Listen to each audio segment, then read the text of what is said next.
Hi, everyone. This is Betsy Wurzel, host of Chatting with Betsy on Passionate World Talk Radio. Jeanne White is the producer, and I have a special guest with me today, and we're going to talk about all different topics, moving forward, moving through this craziness of the coronavirus and what we were taught through our dementia journey has prepared us for this. So I want to welcome my good friend, Marcia Burr. Welcome, Marcia. Hey, Betsy. How are you doing today? I'm doing great. How are you doing? Oh, I'm a little bit discombobulated. I've been kind of discombobulated, actually, for a few days. The truth is, I have 2 bags packed, ready for me to not go to the Alzheimer's Music Fest because we canceled it. And I think it was a very wise decision on the part of the Dementia Spotlight Foundation and everybody involved. I think right now it's smart to err on the side of caution. And just because you might feel well, we have to consider the bigger picture. And, the good of the many outweigh the good of the few, as Spock once said. And so here I am, honest to God, in my spare bedroom. I have my 2 bags packed sitting there, ready to go. I arranged this whole week. It even had surprises in it, mostly. I mean, I think the last time I talked to you, I mentioned that I was even going to go off to Colorado after the music fest, and I was going to see a good friend that I've never met face-to-face, but I love dearly. Her name's Melissa. And I was also going to meet up with another friend I've met just maybe over the last, just over a year ago. I met a woman named Robin who also lives out there, and I love her. I can tell she's tried. And, we know these things, even if we've never met, because why? Because we learn the language of energy. Absolutely. And that's it. I was thinking about this today. It's like, what is it, It's like, yes, I'm kind of perturbed that my plans got interrupted, but not really. I mean, like, okay, yeah. But I'm still left with this energy of being all ready to go and nowhere to go. So I sort of have cabin fever, because I took time off from work. I made arrangements to take care of my dogs. And, this is all, these are luxury. These are situations. These are luxury problems, little things like, a puzzle you figure out, like we do in Dementiaville. We just learn how to roll with things and be very flexible. And I think that's one of the biggest lessons and treasures there is in this whole journey, is we really do learn to ask. We learn to stop and ask, what's the reality here? What is it really? What is being said? Show me. What is this? Aren't we always asking these things in Dementiaville? And we have to look beyond the words and beyond, any wag the dog and misinformation that might be out there, and beyond hysteria, and beyond even our own opinions and our own emotions, because at the end of the day, it's like dementia sometimes. We don't know. Honest to God, we wake up every day and take it for granted that gravity is going to put our feet on the floor, that we won't just instead of get up out of bed, we're going to float out of bed. Honest to God, we just take it for granted. Gravity. We assume so much. We think we know so much. And I think that's probably the biggest lesson that dementia's taught me, is how little I really know about anything. Yes. And also, here's the weird paradox, though, because we live on this weird planet of duality where we don't know where anything, we don't know what good is without bad. We have to compare everything. It's part of our free will and decision-making process. It's a package deal, baby, and it comes with ego. And we lose sight of that. We get all caught up in this illusion of stuff.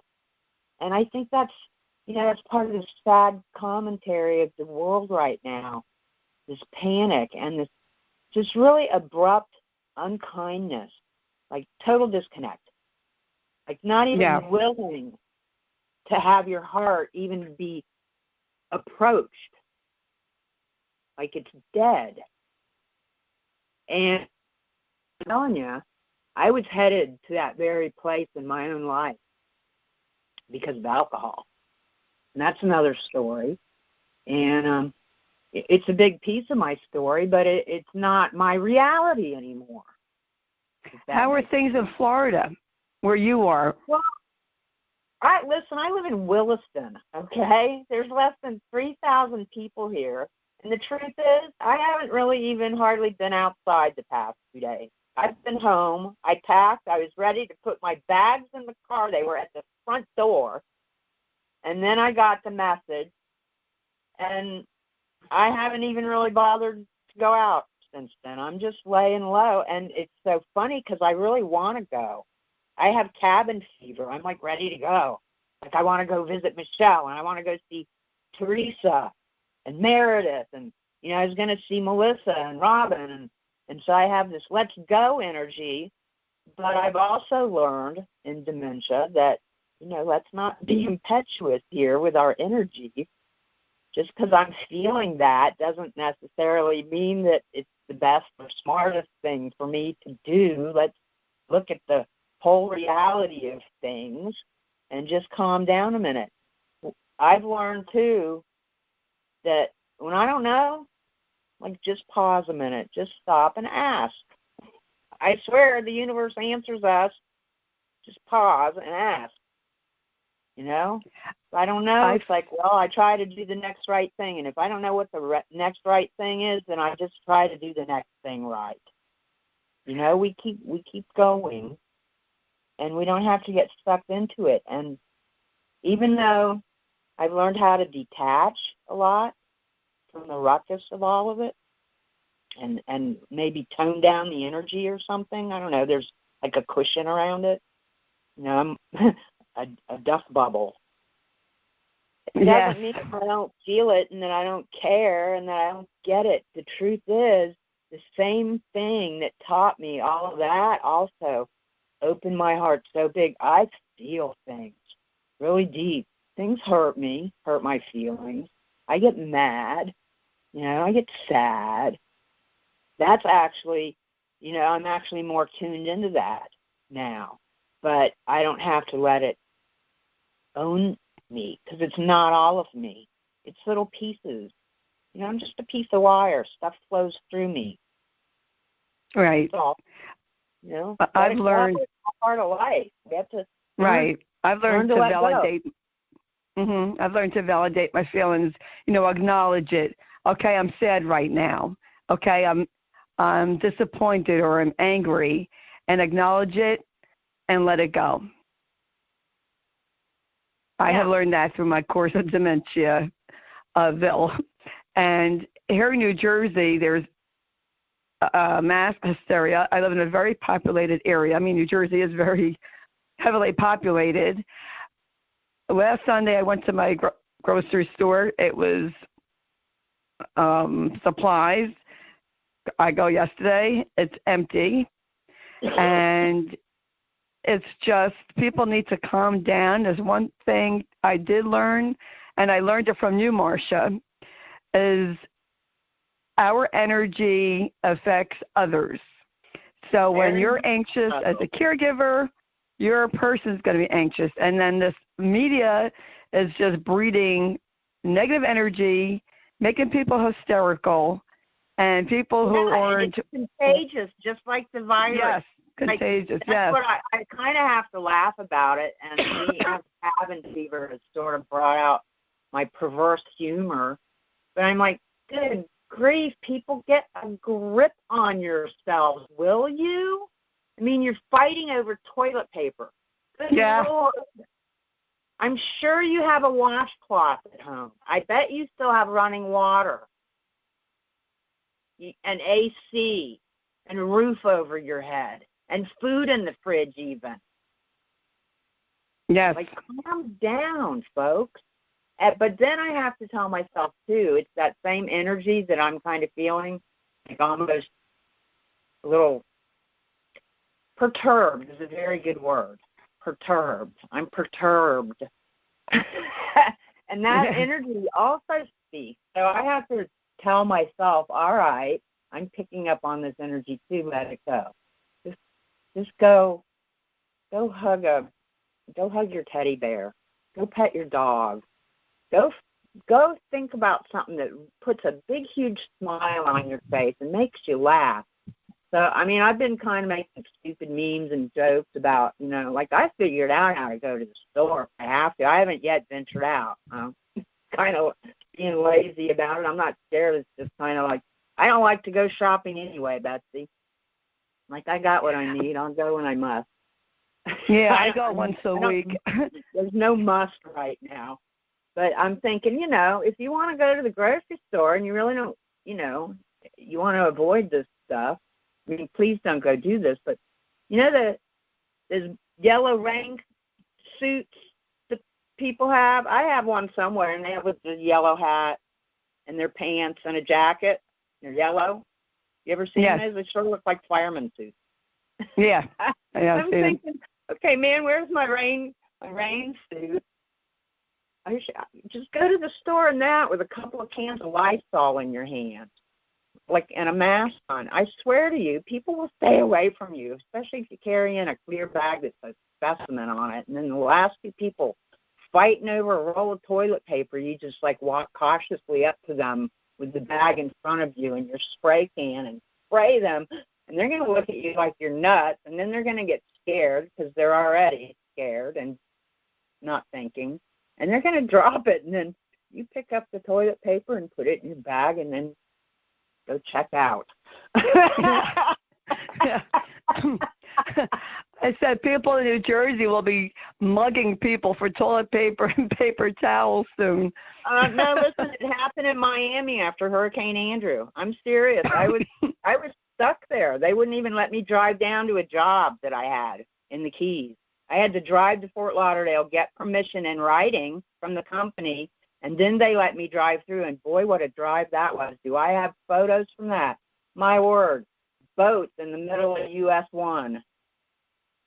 People fighting over the last thing of baby food. Ice trucks pulling up. When I finally got to the Keys, I used to run Circle K stores. I was a multi-store manager and trainer.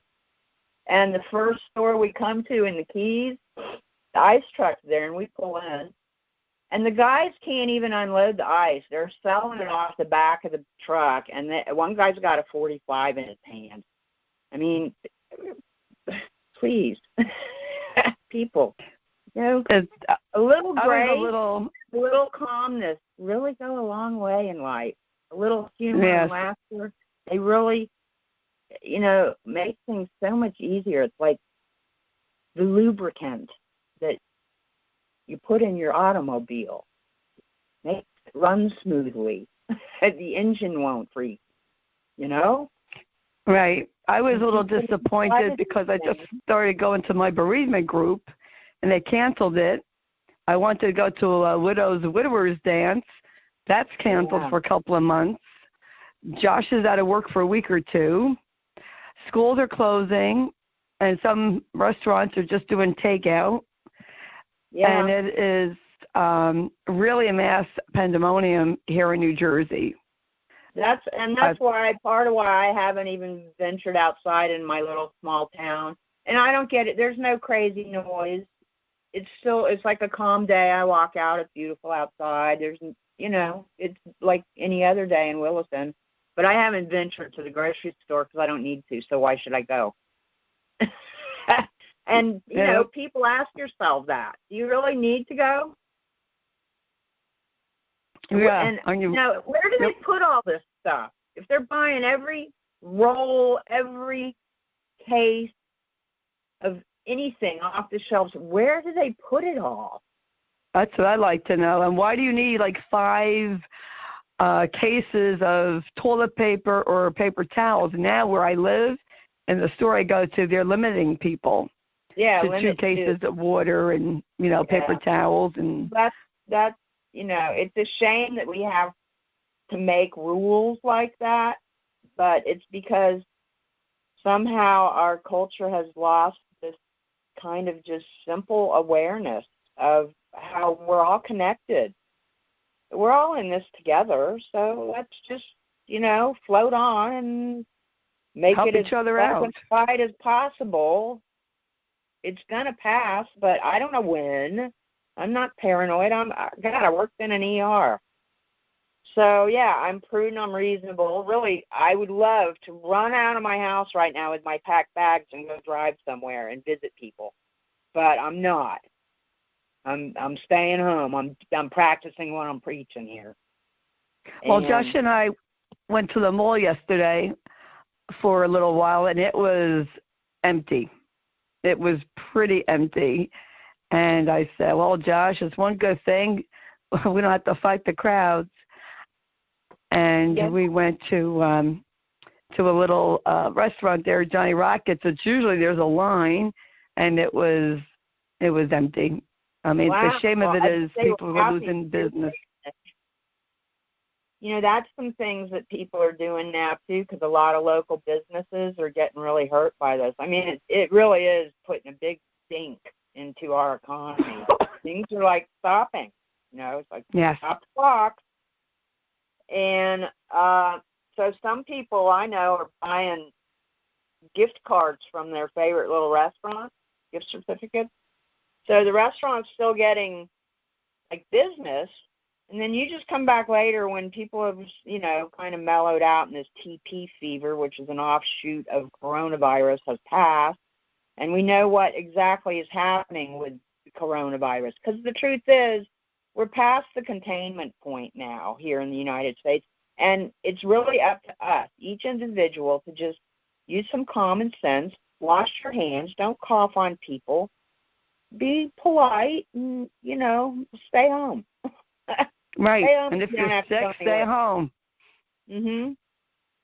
Yes. That's really it. And, also, I'm involved with a lot of other organizations and groups, as you know. And so, most all of those have canceled, too. Or not canceled, but it's postponed. Everybody's in wait-and-see mode. Right. But one large organization I'm involved with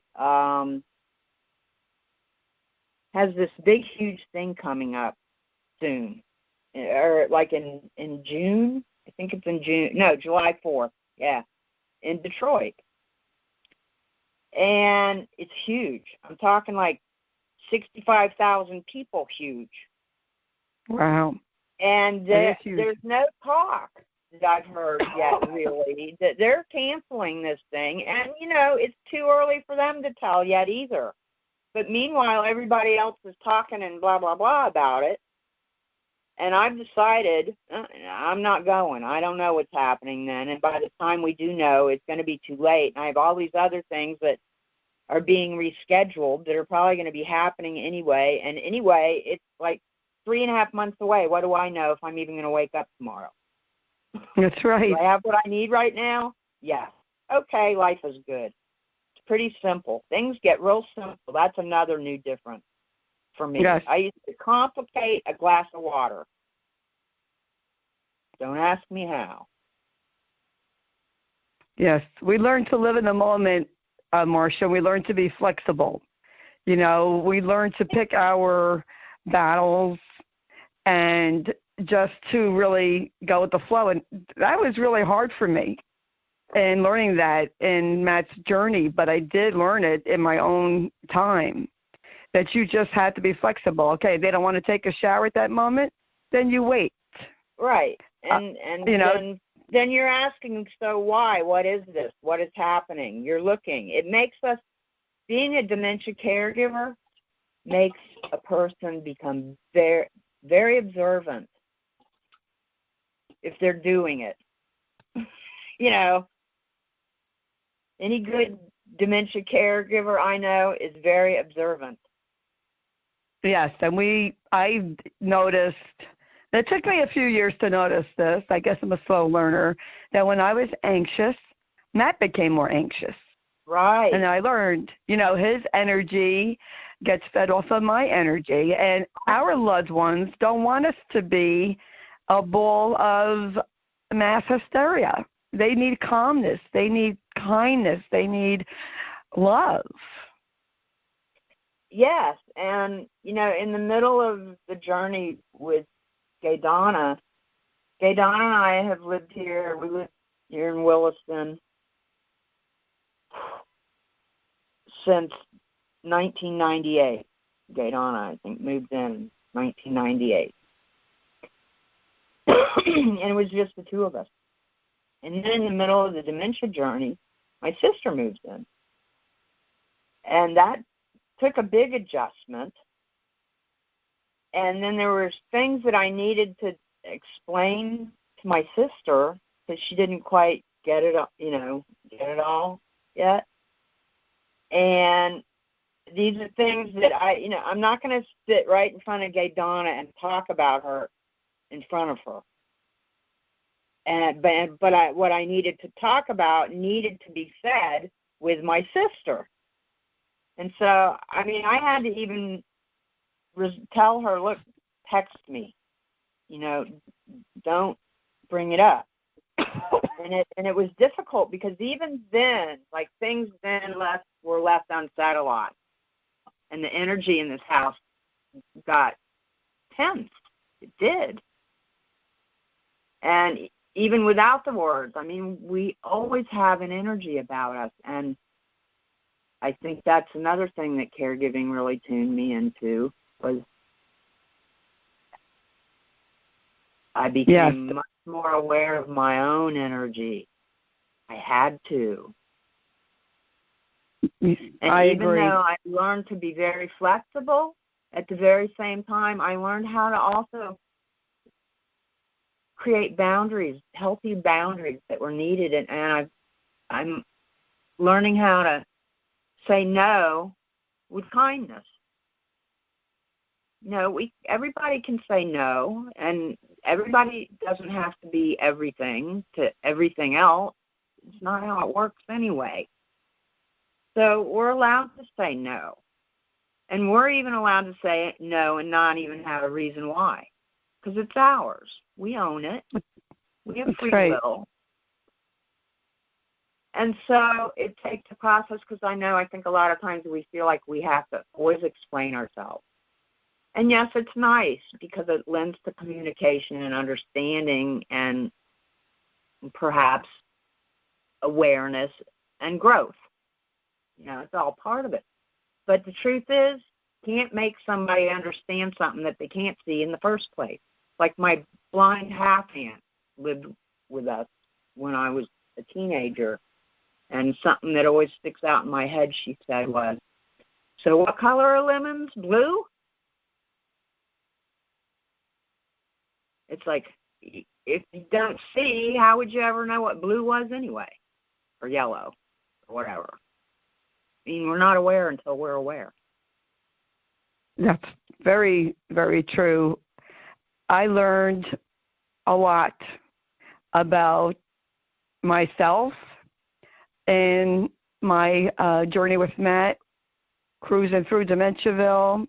I became a much better person, and that's a choice we all make. Either you're going to have a situation make you a better person or a bitter person.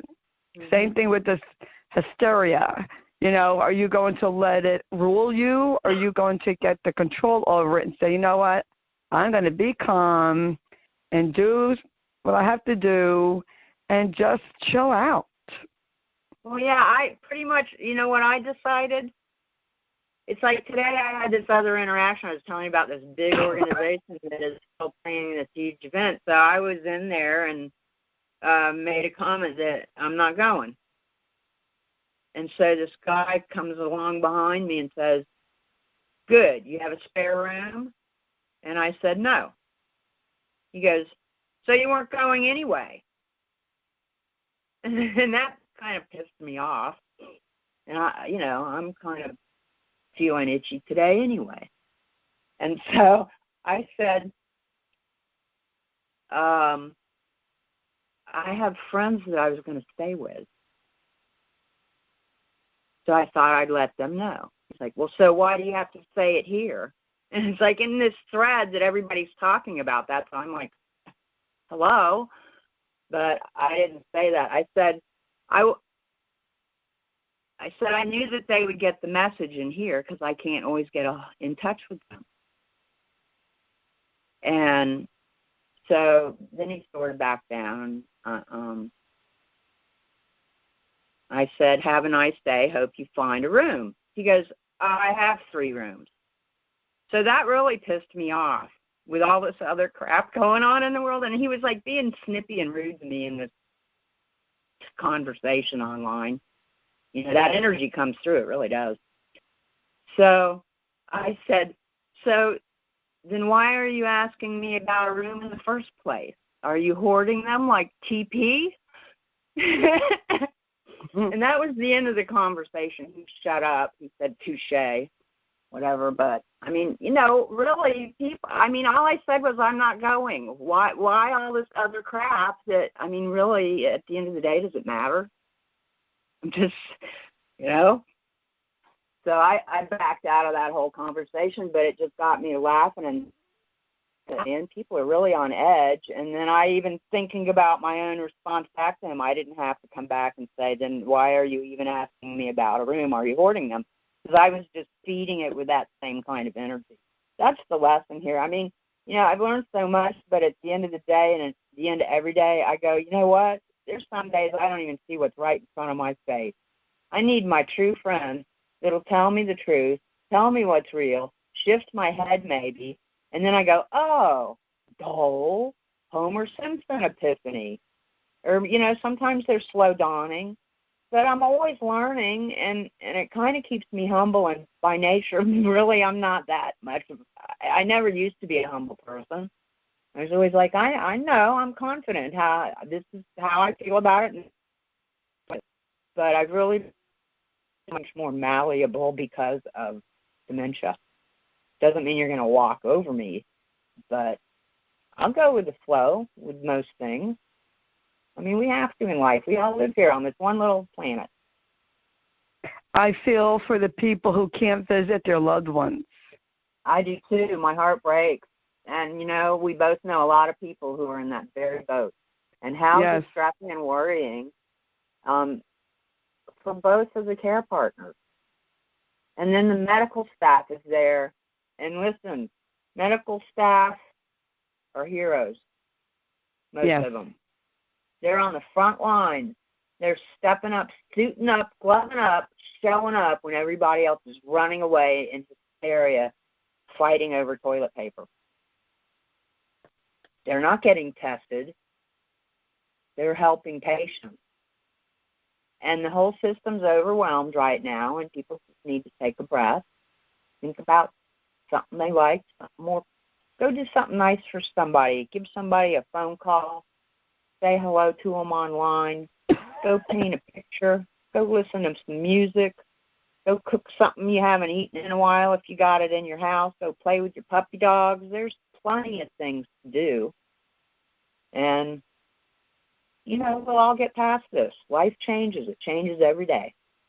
That's true. I'm hoping for a week off just so I could get some rest and get some things done. I wouldn't mind a week off at all. You know what's funny? I have this week off, and there's like, believe me, there's things around this house I could do, Betsy. I could go clean out my garage. I could do another resorting of, like, clothes I still have that both Donna and I wore. I don't need 3 dressers full of clothing. But am I doing any of that? No. So, I mean, you know, we do what we can do, and I'm too tired to beat myself up anymore when I am not always 100% because none of us are. And I'm too tired to beat other people up either. We roll along life and do the best we can. It's pretty simple. Yes, I'm learning with this grieving process that I'm still very tired, and I'm just learning to chill out. If I need to rest, I rest. That's it. Good. Good. Listen, Betsy, I was in a fog for 2 years after Gaydana died. I really was. I was a walking, talking, looked like I was operating and doing things okay robot. And it took me that long to even realize I was. Because I was just going along like I'd been for how many years did we do this? My gosh. You don't just stop on a dime and step off of the crazy ride and with your crazy sea legs and then hop on land and think everything's just going to be the way it was. Because probably 10 or 15 years of your life have gone by. And it's not the same world. And you're not the same person. No, definitely not. That's for sure. I feel like a butterfly that emerged from a cocoon. Yeah. So fly easy, girl. No, it's not. It's enjoy the ride. It's baby steps. Catch those breezes that take you where you want to go. Land on a flower. Those are the things to me anymore that matter. When I triage life now, my list is a whole lot different than it used to be. Oh, yes. And, trust me, the top of the list is not toilet paper. Yes. That's for sure. That's definitely for sure. You walk around with that cough all the time. You've coughed for years. Yeah.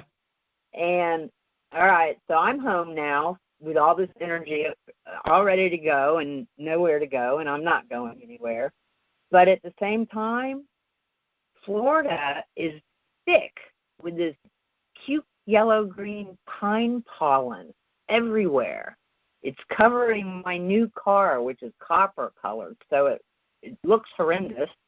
But everybody's breathing this stuff, me too, and I don't really have allergies bad. But these things bother me sometimes. And so here I'm sitting home with these very mild symptoms, like a little bit, stuffy nose, but not bad, hardly at all. A little bit of a dry cough, not productive, hardly anything. Feeling a little snorky, I say. I probably don't even sound like it, do I? No. But see, here's the thing with this virus.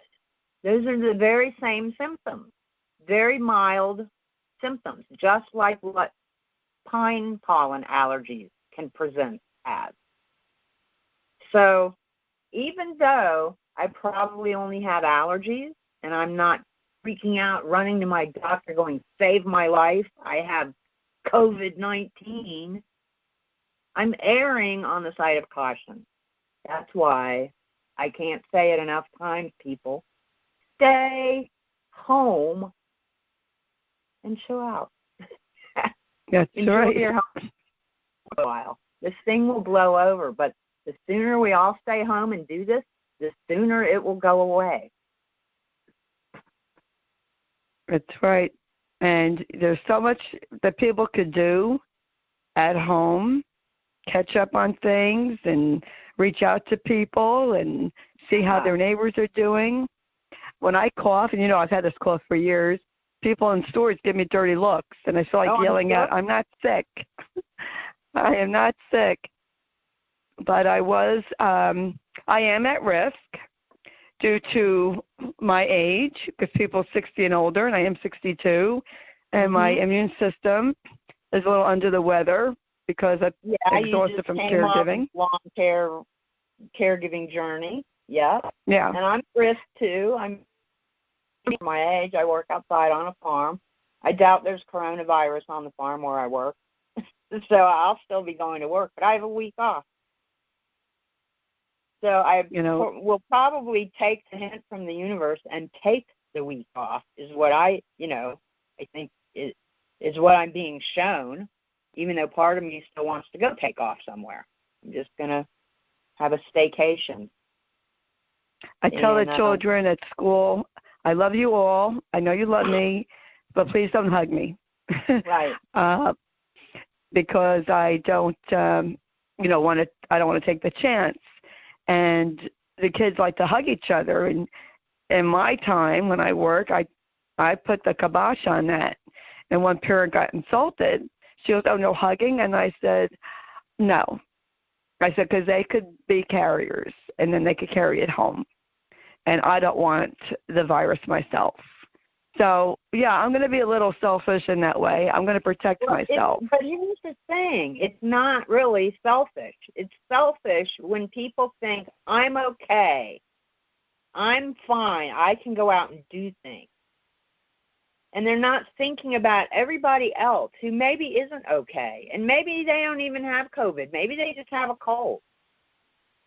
And they're going out, and this is why nursing homes are on quarantine. This is why the older people are, well, I don't know why we're more susceptible, but, you know, it seems like kids are going through this thing just fine. So I think it's selfish for people to not insist on some boundaries right now. We don't have to be rude about it. We don't have to be militant and say, stay away from me, and go wear yellow raincoats to the grocery store. You know, we just can be observant about things and think, do I really have to go outside right now? Do I really need to do this? And then, yes, if you really do, well, then, yeah, go out and be careful. Try to avoid people. No, wash your hands. Wash your hands when you come home after touching money and all the other stuff everybody touches, the grocery cart or whatever. And, you know, the thing, too, I think this is making people start really pay attention to where they put their hands. It's amazing when you start becoming aware of your hands, what we do with our hands all the time, what they touch. Exactly. And then we're touching our faces all the time. Yeah, you know, we're always touching our faces. So it's sort of a wake-up lesson, I guess, from the whole universe. Mother Earth is saying, hey, time out, planet, take a break, stay home. I told Josh is a bus aide, so he's with children, and I gave him a little antibacterial hand gel. I said, Josh, use this after the bus, use it before you eat when you go out to the movies, and wash your hands when you come home, and stop putting your hands on your face. Wash your face, too. But Josh is so... Did you brush your teeth, too, Josh? No. Yeah. Josh is funny. He says, well, we get the coronavirus and die, we'll be with Daddy again. I said, yeah, but you might carry it home to me, and then I might go, and then you'll be alone. So you don't want that. But that's how he thinks. I just, you know, I'm not glad that I went through a dementia journey, but I am glad I came out a better person. Right. And not a bitter person. And so I can handle a crisis like this. Okay, if I don't work for a week, fine. There's other things I can do. And, you know, spend time with Josh. And I'm just learning to really be more relaxed and just take things as they come. I have really learned that. Isn't that amazing? Yes. That shift? It really is. It sure is. And, you know, as caregivers, and this is why, you know, we both tell people to educate themselves, because the more educated you are, you won't be as stressed out because you would know what to expect. Now, living it and reading about it, of course, is two different things, but you won't be flipping out as much. Right. I wish there was, you know, information 20 years ago that I would have had with my mother-in-law. I wish even 10 years ago with Matt. Exactly. I knew, 10 years ago we were talking about this. This wasn't on the radars. Not really. I mean, it was to a lot of people that were living it, you know, that had been through it. You know, people like Karen, like you. You'd been through this for a long, long time, man. And, I mean, it only popped up on my radar like in 2010. You know, so even 10 years ago, it wasn't being talked about as much as it is today. Right. So these ripples, they grow, and let's just learn to feed the good ones. Right. You know, and that old fable about which wolf you feed. And Marcia, you sure have created tremendous ripples. I'm so proud of you. And I'm just doing what I do, honestly, but sometimes I get messages from people that I don't even really know that well, and I hear things that I'm like, wow, I had no clue, I had no idea. Right. And I mean, I just get up every day and do what I do. Yeah, me too. When people send you powerful messages that you help them, inspire them, doesn't it make you feel so good? I mean, never did I think that when I start doing videos, would I be getting messages from people like this? It baffled my mind. And it made me realize, okay, this is something I need to do. People are telling me, the universe is telling me, Betsy, you need to start doing this more. And I realized that, and it goes back to Matt's journey. That is because of his journey, I discovered my voice and my gifts. Right. And me too. Me too, really. It's like I learned how to really love. Yes. We loved unconditional. Caregivers show unconditional love because that person you care for can no longer give that back to you. And you you don't expect that back, but you love them and care for them anyway. Right. But that said, there were times that I had to tell Donna, and I didn't have to be mean or violent or anything. I would just have to look at her and say, look, I don't deserve to be spoken to like that. I didn't do anything to deserve how you're treating me right now. And she would stop. And, maybe even this disease is so weird because then sometimes even like a day later she'd wake up and say, I'm sorry. Yeah. When Matt would call me some curse words, I didn't get mad. I laughed. And then I would ask him later, am I really blank? He goes, oh, no, you're the best. Yeah. So we would joke about it. And the first time Matt said the F word, Josh was hysterical. He would laugh so hard he had tears in his eyes. Oh, I love it. We just learned to, laugh at the situation. Not that it's funny, but we had to develop humor to get through it. Do, right? You go, hey, what you gonna do? Forget about it. Yeah. I mean, and Donna was a Sicilian, so she had a great sense of humor. It was dry, and she was the life of any party. And so, we learned to grab onto that. But, I mean, there was times also when we would just cry together. And that's okay, too. She'd wake up and say things like, I want to die. I hate this.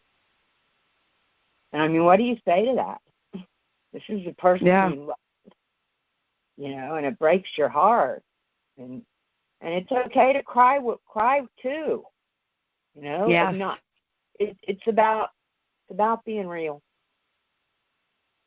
Yes. At the end of the day. And you can't hide or stuff one emotion without stuffing all of them. And I know that firsthand because it almost killed me with a heart attack, ironically enough.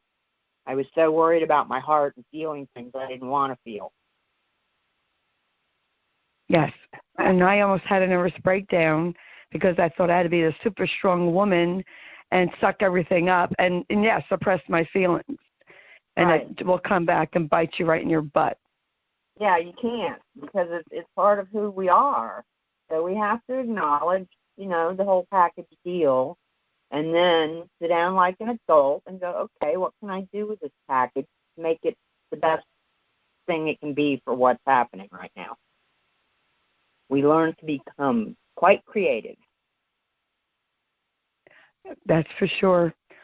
Excuse me, that's for sure, especially in Dementiaville. I guess the rest of this week, I'll probably talk myself out of not going anywhere every day. And probably make some more videos, and I might even talk myself into getting a few things around this house done that I've been putting off for 3 years. I can understand, a couple of years of being a zombie and not, it's like, okay. And even then I still managed to put my life back together. I still had to go work and, figure out how to pay my bills. But really, I was a zombie about things. But it's weird what happened, too, is because in that zombie state where I was just, it's like I had to just make myself sit, and, like, sometimes the only way to get through it is to go through it. And so you just have this time period where you just got to, go through it. And sometimes I get impatient. I'm like, all right, I get it already. Hurry up, get impatient. But you can't do that with grief, because grief's going to do whatever it wants to do anyway. I mean, it surprised the hell out of me yesterday, honestly. Sitting here kind of discombobulated and full of energy and like thinking about Michelle and, looking at YouTube, and I found that song, and I swear I'd never heard it before, and I just bust out crying. I cried when I watched it. Powerful. And it was like, wow, it shocked me almost. I was kind of startled by it, And I mean, they didn't last long, but then I'm making this video, putting it together, and I swear tears rolled down the whole time. And that's another thing too. Like probably the last year, Gaydon, I was alive, I probably walked around with tears rolling out of my eyes all the time. I wasn't sobbing. I wasn't hysterical. But they were there, and they had to come out. Yeah.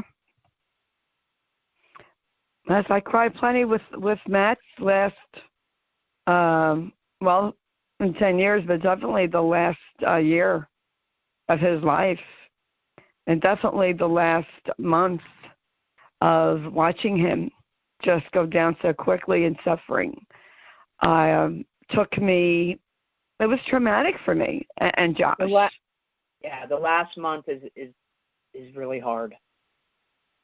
Very difficult, and I became,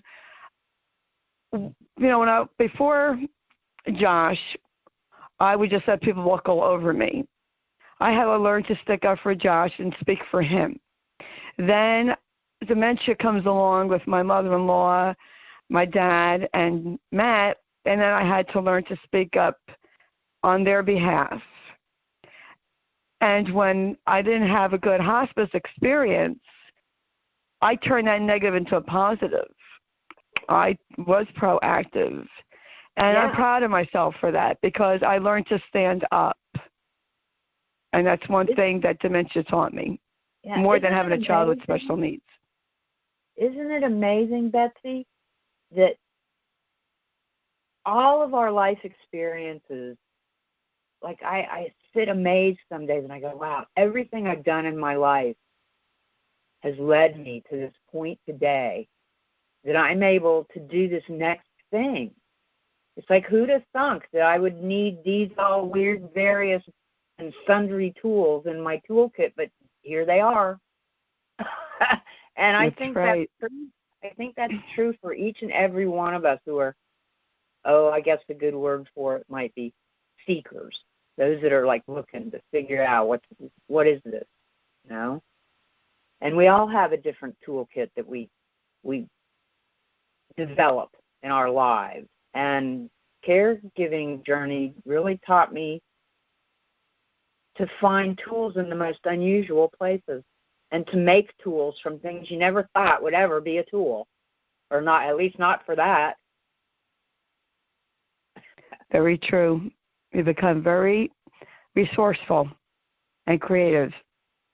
Yes, we do. And at all that said, this is not an advertisement on my part for, like, go be a dementia care partner. Go get dementia so you too can learn this lesson.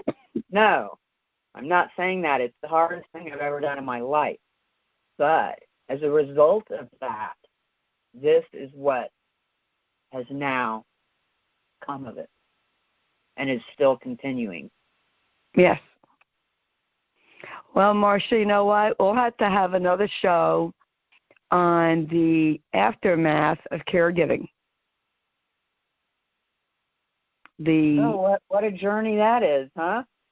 Yeah, Wow. the effects of caregiving and new, different way of life. So we'll have to get you again. One of them during who your. I'd love to hear come on and share her story?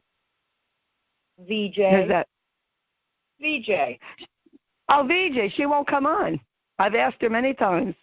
No, she's a shy, quiet storyteller. She writes beautifully. Yeah. Yeah. There's so many stories, so many people that I've come in contact with and listened to that have had a much actually harder time on the other side of this than going through it because they've lost a big piece of their identity. Yeah. Yeah, I was fortunate that I was still able to work, and it's only because I had Josh at home. I was still able to be outside of my house and be with people.